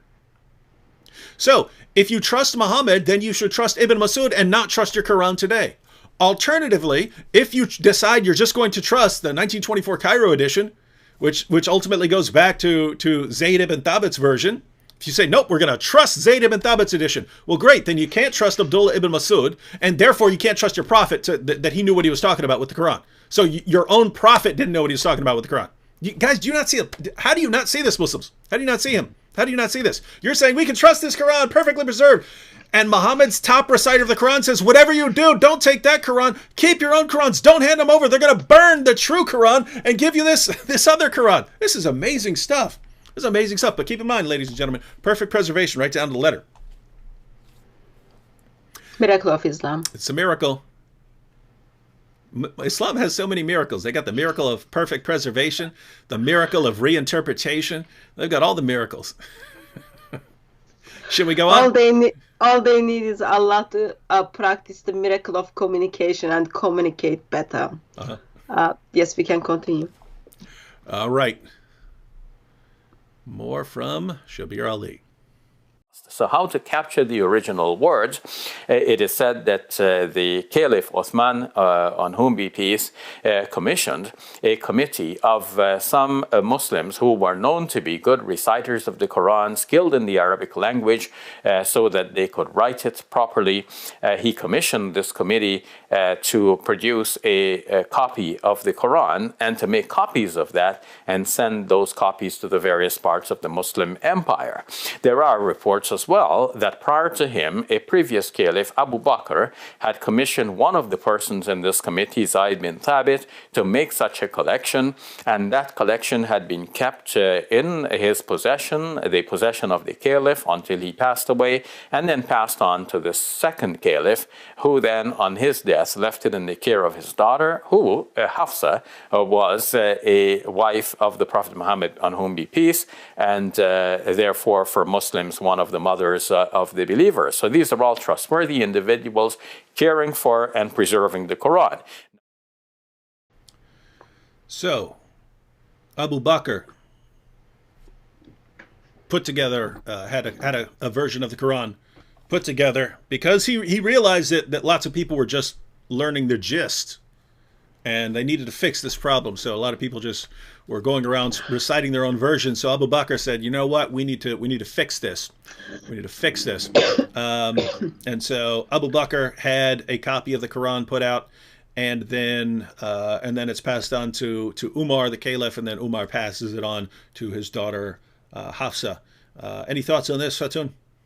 Also, just addition, the reason Abu Bakr compiled the Quran because people were dying in the Battle of Yamama. Therefore, they needed to put together the Quran so it doesn't mess up more. And just notice, Quran doesn't go to Aisha. Quran goes to Hafsa, Umar, and then Hafsa. And then what's going to happen is under Abu Bakr, it is the Zayd bin Thabit who is putting the Quran together. And that is the guy Ibn Masud says in Timida Khan, I don't trust this guy. And Shabir Ali just expressed they were all trustworthy. According to early Muslims, no, he wasn't trustworthy. Absolutely. And let me just give you a quote on what Hatun mentioned there. This is from Ibn Abi Dawud's Kitab al-Masahif. So basically when Muhammad died, then a bunch of people who had only converted to Islam because they were terrified of Muhammad thought that they could leave Islam. And so Abu Bakr launched what were called the apostate wars. And so he has to go fight all kinds of groups. Anyway, Abu Bakr has to go out and fight at the battle of, we say Yamama, specifically because if we say Yamama, then a bunch of you go, oh, you said Yamama, right? So we say Yamama, but here's a passage from Ibn Abi Dawud's Kitab al-Masahif. So basically, Abu Bakr sends Muslims who had the Quran memorized out to fight in this battle, and they get slaughtered. They ultimately win, but so many of the people who had parts of the Quran memorized died that parts of the Quran were lost forever. And why is this relevant? Well, because what Muslims believe today is there were all kinds of companions who had the entire Quran memorized. And they all survived for years. Well, let's read what your own sources say. Ibn Abi Dawud's Kitab al-Masahif. Many of the passages of the Quran that were sent down were known by those who died on the day of Yamama, but they were not known by those who survived them, nor were they written down Nor had Abu Bakr, Umar, or Uthman by that time collected the Quran, nor were they found with even one person after them. Did you catch that? Let's read it again. Many of the passages of the Quran, of what? Passages of what? Of the Quran, that were sent down to Muhammad were known by those who died on the day of Yamamah. So they were known by people who were in that battle, Muslims who were in that battle, who died in that battle. There were passages revealed in the Quran that were known by people who died in that battle, but they were not known by those who survived them, nor were they written down. So other people didn't have them memorized, nor were they written down, so they didn't have a physical copy, nor had Abu Bakr, Umar, or Uthman by that time collected the Quran, nor were they found with even one person after them. Now, this is amazing, because every Muslim wants to tell me, nope, there were all these companions, and they all had the Quran completely memorized, beginning to end. They could recite every word of it. And we read your sources, and it say, nope, there were a bunch of people who went into battle, and they died. They died in battle. And they were the only people who knew certain parts of the Quran. So we couldn't find the parts that they had memorized. We couldn't find them with even one person, and no one had written them down. Now, if no person knows them, and you don't have them written down, where have these gone? They've gone bye-bye. Yeah, you lost them. And as Hatun pointed out, ladies and gentlemen, according to this passage, that's why Abu Bakr said we need a physical copy of the Quran. We can't, Muslims today, the Quran can't be corrupted. We've got the power of memorization. And Abu Bakr realizes this is a horrible way of doing things because people who have it memorized die. Right? And so, and what's amazing, Hatun? What's amazing is that the Muslims we can read right off their pages. We can read right from their sources that the reason Abu Bakr decided to put the Quran in a physical book form was because so much of it was lost in battle. And the Muslims who are watching this will go, no, that's not true, because there were all these Muslims and they all had it memorized, and memorization is this perfect process, and none of the Quran was lost. And that's the amazing part. Muslims, where did you get that from? You got that from your leaders. Your leaders contradict your sources. We're reading your sources and saying your leaders are lying. You're looking at your leaders going, no, my leaders tell me the truth, so the sources must be lying. Abu Bakr must be lying. The Hadith are lying. All the Hadith collectors are lying. All our early sources are lying. These guys are all lying. We trust our leaders, not Muhammad's companions. You understand how, gosh, this is so amazing. Our leaders say perfect preservation right down to the letter. All our sources say that's complete load of nonsense. We'll believe our leaders, not our sources, not Muhammad's companions, not Aisha when she talks about verses being eaten by sheep, not Aisha when she talks about more than 100 verses coming up missing from Surah 33 when they realized that all the people who had memorized those verses were dead. Who cares what our sources say? We'll stick with our leaders who lie to us non-stop every day of our lives. What is this religion that it convinces you to listen to non-stop liars? All right, go ahead, Hatu. Sorry, I had to go on a little rant. The part of the Quran which you said bye-bye because people, when they died, they took the Quran with them. Can I just remind the people the number of those people? 70 people died in the Battle of Yamamah. Then Muslim world freaked out. They are going to lose whole of the Quran. 70 people. That already shows actually no. Quran wasn't in the hearts and minds of people. 70 people. And they took the Quran with them to wherever they went. End of their life. And then from that, what we have is, we've got the second Quran. So that's the first Quran. And then we've got the second Quran under Uthman. And then we've got the same issue of memorization. As within like 20 years, Muslims are calling one another kafir in the battle. Therefore, that shows memorization was very, very weak. The way people are reciting now identifies other person as kafir. Memorization failed in the completion of the first Quran under the Abu Bakr. Memorization failed in the completion of the second Quran under Uthman. And then, of course, it was already failed at the time of Muhammad. So, And remember, David already expressed, Zayd bin Thabit is the one who is responsible to put the Quran together in the both of occasions. And one of the person which Muhammad says take the Quran from, Ibn Masud says, don't trust this guy. I don't trust this guy. Hold your Quran to yourself. So he's not very reliable at all.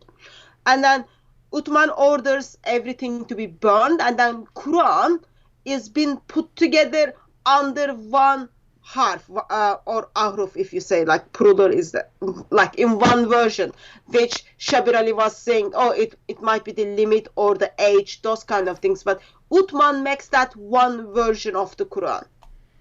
And then he sends people to different cities with the one version of the Quran. I think it's all so sad for me. It's like so sad for Muslims. In a sense, Allah was not even capable to protect his own word. Muhammad was not even giving attention to the Quran, which he was going to give it to the Muslims. Yet today's Muslims simply say it is perfectly preserved by memory as well as by written. Mm-hmm. Here we have again from Three Idiots. That's just the name. I'm not calling anyone idiot here, but the name is Three Idiots. Again, I'm assuming this is joking, ladies and gentlemen, but this would be a typical Muslim response. David, obviously you are lying, or show us where does it say that all the Hufaz have died. So Hufaz are the people who've memorized the Quran. Yeah, that is what you are claiming. Hadith said Hufaz are dying, not died. No, that's not the passage we read. Again, Ibn Abi Dawud, Kitab al-Masahif. If you understand words, many of the passages of the Quran that were sent down were known by those who died on the day of Yamama. Notice, it's not one passage, it's many passages of the Quran that were sent down were known by those who died on the day of Yamama, but they were not known by those who survived them. They weren't known by the people who didn't die. They weren't known by those who survived them, nor were they written down. If they weren't known by the people who survived and weren't known and weren't written down, who had them? Nor had Abu Bakr, Umar, or Uthman by that time collected the Quran, nor were they found with even one person after them. Notice, many passages of the Quran that were sent down were known by the people who died in that battle, but they were not found with even one person after them, and they hadn't been written down, and the Quran hadn't been collected. So, again, I'm going to assume this is a joke, or I'm not answering any more questions because you don't understand words, right? All right. Anything else we want to cover before we watch these last couple clips? No, I think we can move on to the next one. All right. Shabir Ali keeps it going. Now, when Uthman radiallahu anh wanted to commission this committee to make copies of this, he then got Zayd bin Thabit, who made the initial copy, together with the others, to go through back over the whole process, collecting the pieces again, comparing with this original copy, and then making further copies and sending them to various parts of the Muslim empire. And so Muslims have made efforts at various stages to preserve, first, the meaning and message of the Quran, secondly, the text of the Quran in a written form, and thirdly, to copy it and send it out to various parts of the Muslim empire so that Muslims would have a reliable written record in addition to the memorized text of the Quran, so that both memory and writing would serve as the two modes in which the Quran has been protected and preserved and passed on verbatim to Muslims throughout the generations. I can't believe he said passed on verbatim after everything else he said. So putting all of this together from Shabir, we have one more clip, but putting all of this together, you had Muhammad. He gives the Quran out in 7 different ways, but we don't know what those 7 different ways refer to. Could be dialects. We don't know. And a bunch of people memorized the Quran, but not the correct, precise wording. They just memorized it in a way that would help them, which is amazing because the Muslims tell me the Quran is so brilliant, so perfect, and so perfectly easy to memorize, and blah blah blah blah blah. Why would people change it and then memorize it in some other way when the original way is so perfect and easy to memorize? But anyway, people were allowed during early Islam to memorize it however they want, as long as they got the point. And then later, Abu Bakr realized we can't let this go on forever. When, if you read the actual sources, the reason Abu Bakr compiled the Quran was because so many people died in battle who had parts memorized that were lost. And he realizes we need a physical copy because guess what? If we have a physical copy that's safe in someone's house, that's better than having people memorize it and then the people die and then we lose it. So we need a physical copy. So the reason Muslims have a physical copy of the Quran today is because so many people died and lost parts of it. The entire reason you Muslims have a physical copy of the Quran is because so much of it was lost in your perfectly preserved book. So then you had that book. Then Uthman realizes, wait a minute, there are people, we wrote down a copy of it, and Abu Bakr had that copy. He passed it on to Umar, who passed it on to his daughter. But Muslims across our empire now are reciting the Quran in different ways. We need to send out an official version of the Quran.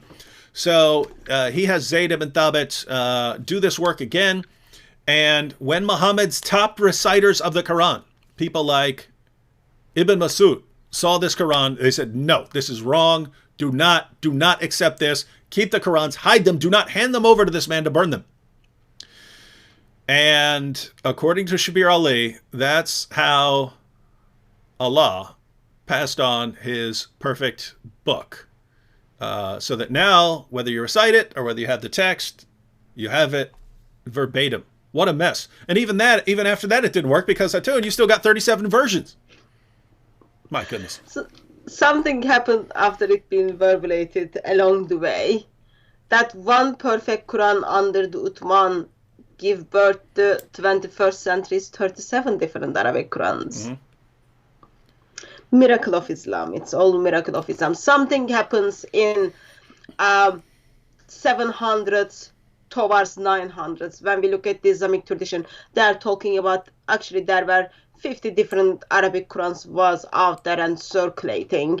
In somehow the Quran which Muhammad, just a side note by the way, Uthman's Quran is not seen by Muhammad because Muhammad was long way dead. Abu Bakr's Quran was not seen by Muhammad, and he never said, yeah, this is the one perfect Quran, I give permission, because Muhammad was long dead. Mm-hmm. Even though they try to put the one perfect Quran, in somehow things happened, even in 1400s. Muslims give birth to different Arabic Qurans. Mm-hmm. And so, ladies and gentlemen, this just looks like one massive mess. It looks like the messiest process you could possibly come up with, right? Hey, I'm going to give you the perfect book. It's a perfect reflection of the perfect book, the perfect tablet that's in heaven. And I'm going to reveal it in 7 different ways. And you don't have to memorize it the way I reveal it. You can memorize it however you want, because later Muslim leaders who weren't even given permission by me are going to come along and they're going to destroy all the versions they don't like. And even my top scholars, my top experts on the Quran, they're going to disagree with this Quran, but don't listen to them. Listen to the other guys. And then after they burn all the evidence so that no one can even look into this, and after centuries of changes and rechanges and all kinds of changes upon changes, you'll eventually get down to the 20th century. And then I want you to take one book, completely ignore all the other versions, and lie about everything. And that is the miracle of Islam. So how would you respond to the basic objection on, so if even the time of Muhammad, let's say Quran revealed in 7 different ahruf, and in somehow in early Muslims had more than one Quran, which Quran is the correct one? Or how can still, while Allah reveals in the 7 different ways, still he's got one eternal tablet there. How do you do this calculation? 1 plus 1 plus 1 plus 1 plus 1 plus 1 plus makes 1. Mm-hmm. Yeah, so that's another, Muslims have a lot of these problems, but yeah, if you have these 7 different ways and these are all somehow one tablet in heaven, then yeah, it's 1 plus 1 plus 1 plus 1 plus 1 plus 1 plus 1 equals 1. It's a miracle. Another miracle. So yeah, wow, ladies and gentlemen, perfect preservation, right down to the letter. All right, we got one more clip. Should we watch it? Yeah.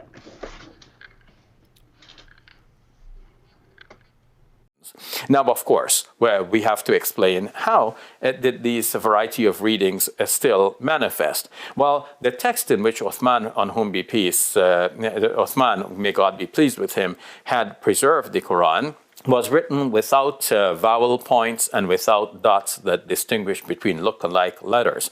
We'll have to come back in a subsequent segment to explain this in further detail, but in a nutshell, the text that Uthman prepared could be interpreted, could be read in a variety of ways, and that's one of the reasons why we have, surviving to this day, a variety of recitations, some of which may go back to the time of the Prophet Muhammad, on whom be peace. In fact, it is a common Muslim belief that we are not allowed to invent anything in the Quran, and it is generally presumed that all of these readings must somehow go back to the early teachers, even those within the lifetime of the Prophet Muhammad, on whom be peace, those who heard the Quran directly from the Prophet, peace be upon him, himself, the messenger of God.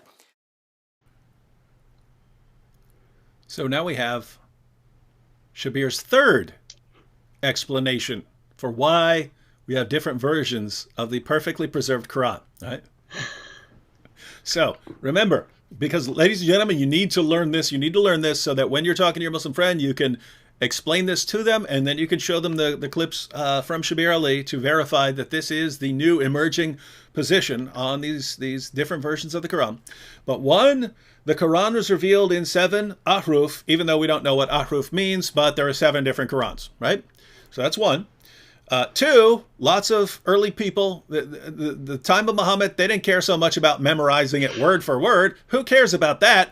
Who cares about the exact wording? Just get the main point. And you can memorize it however you want and put it whatever words you want, as long as you memorize, as long as you get the point across. Later Muslims, after the time of Muhammad, they had to crack down on this, and they had to pick which ones were the original wording and which ones were false.